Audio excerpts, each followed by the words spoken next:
ரூபாய்க்கும் சூளைக்கு வெட்டி ஏற்றிக்கிட்டு இருக்காங்க. 50 ஆண்டு கால பனை 100 ரூபாய்க்கும் 500 ரூபாய்க்கும் வித்துட்டு இருக்காங்க. என் முன்னோர்கள் பனையின் அருமை தெரியாது.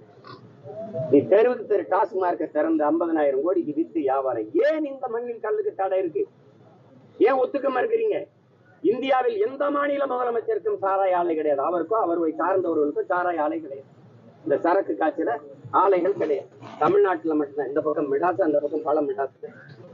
எல்லாரு பேர்லயும் சாராய ஆலை. சரக்கு காய்ச்சல் அவர்கள், விற்பவர் அவர்கள். இங்கதான் உற்பத்தியாளரும் விற்பனையாளரும் ஒரே முதலாளியா இருக்கிறது தமிழ்நாட்டுல தான். எது ஒண்ணு ஊதுபத்தியா அவனை உற்பத்தி விற்கிறது இல்ல, செருப்பா உற்பத்தி விற்கிறது இல்ல. ஆனால் தமிழ்நாட்டில் மட்டும்தான் இந்த சாராய சரக்குகளை உற்பத்தியாளரும் விற்பனையாளரும் ஒரே ஆளர். ஏன் கல்லை இறக்கி விட்டால் கல்லு குடிச்சு நீ சொல்ல 2 லட்சம் பேர் தாலி எடுத்துட்டான். அதிகமா விதவைகள் இருக்கிற மாநிலம் தமிழ்நாட்டுல பேச பெருமக்கள் யாரு? இந்த ஊர் பாராளுமன்ற உறுப்பினர்.